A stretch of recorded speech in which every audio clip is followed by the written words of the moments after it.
Namaste.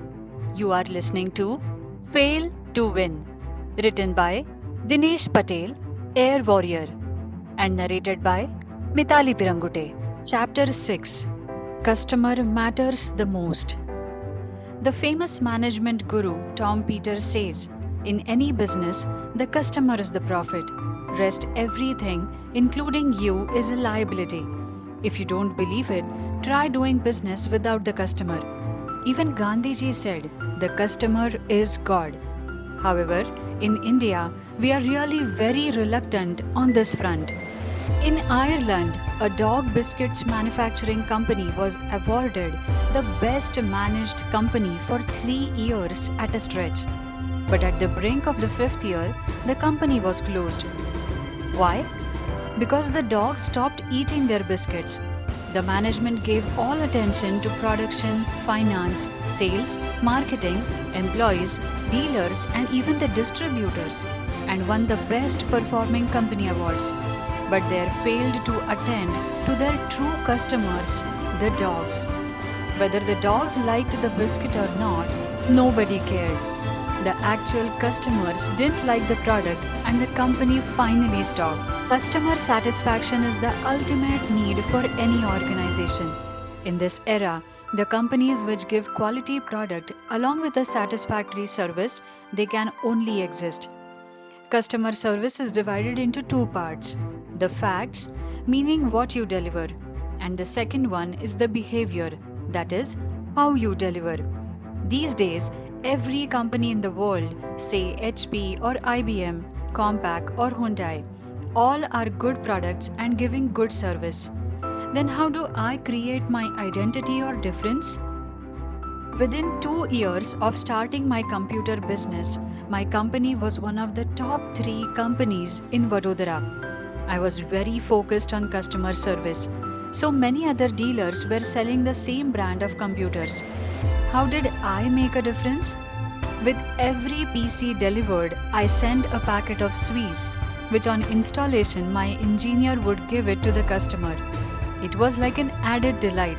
With every PC, I used to send a thank you letter, a handwritten one. I started my company on 15th of August. Instead of sending wishing cards on Diwali or other festivities, I started sending cards on 15th August or 26th January. It further emphasized my Air Force background and stamped on my patriotism. On the same note, as not many greetings would come on these days, people started taking notice of my company. The cost of such cards was almost 50% less than the other greeting cards. So for me, it was a win-win situation. Almost 4,000 cards I used to send every year, that too for 15 years. So you can realize the impact. People used to remember it so very fondly that once one of the customers complained that they cannot even throw the cards with a national flag on them. In every client's office, I used to find my card pinned on their notice board. This is called small efforts with mightier impact. There was a clear instruction to all my staff to reach 15 minutes earlier on every call. And if they were going to be late, they had to inform 30 minutes in advance. The best behavior with the customer is not to be reactive, but proactive. A good service always doubles goodwill, and the advanced service multiplies it. After sales service is not a department, it is an attitude. Every training program I attend, I immediately used to pass on the learning to all my staff, including the peons and the accountants. Because every person in the company should know customer service and its value. Also, it is like what I learn when I teach, I learn it twice. Knowledge shared is knowledge squared. I trained all my employees to be sales and service personnel so that customer is taken good care of. If a customer calls up and the call is picked up by someone, the way that someone deals with the customer reflects the image of the company. I have experienced many office boys or assistants so well behaved than the managers that I used to respect them more. In my training workshops, I often ask this question: if you have 50 crore rupees and you have to buy the best car in the world, which one will you buy? Undoubtedly, the answer comes as Rolls-Royce. My next question is: have you touched, driven, or at least have sat in that car at least for a few minutes? The gathering invariably echoes with a loud no. Then why it is a dream car for everyone on this earth? Once, a 5-year-old Rolls-Royce broke down in the USA on a highway. The owner was worried as the nearest town was 200 miles away. Nearby, no one would repair a Rolls-Royce. He called up the company. The car was out of warranty period and hence he couldn't expect a free service and on priority. He booked a service call. Even if someone tried to be the fastest, it would take at least 2 to 3 hours to reach. Bored on the highway, they had no option but to wait. Within 30 minutes, they saw a helicopter landing at the place. It was a pleasant surprise. Mr. John, the engineer, came along with 2 assistants and apologized for the inconvenience caused. They fixed the problem and flew away. They did not even ask for the bill. The owner thought the bill might be raised after Mr. John reached the office, and there was another worry to haunt the owner. The service personnel came by helicopter, so the charges would be exorbitant. But 1 month had passed and there were no calls from Rolls-Royce. The owner called up Rolls-Royce office. He asked the service department for any impending bills. They said no, and it came as a shock. The owner wished to speak to Mr. John, and the latter was brought in the call too.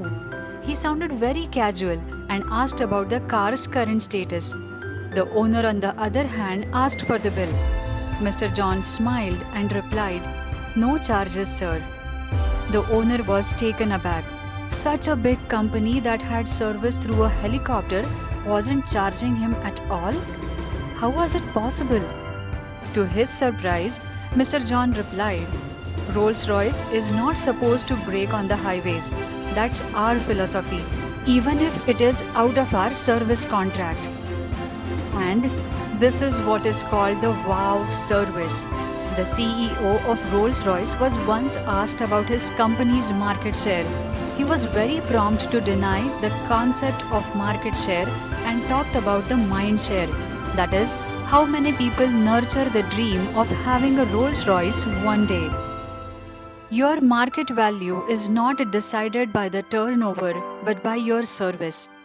I would like to cite an example that once Mr. Narendra Modi gave. In Masena railway station, 6 boys used to do shoe polishing. In one of the boys' counter, there used to be a huge line. The boy used to keep Times of India newspaper at his counter for all his waiting customers. The motive behind keeping an English daily was to attract the English readers as well. His service for the customers in waiting was far better than the others, so people never mind waiting for him. We must have customer-oriented philosophy and mission statement in our company, and the entire team or staff should work around that. In my company, our mission statement was, "We don't sell, we help you buy." This was printed on all the letterheads, boards, invoice and visiting cards. This philosophy was shared with all so that everyone would focus on customer service. I had a staff of 20 people, out of which 13 were service engineers and 4 marketing executives. That itself reflected that my company was service oriented, and good service automatically gifted us with good marketing strategies. I gave a target to every engineer to do marketing and sell at least 2 systems in a month so that they understand the customer side as well. Also, they understood the value of service playing a greater role in getting the orders for the company.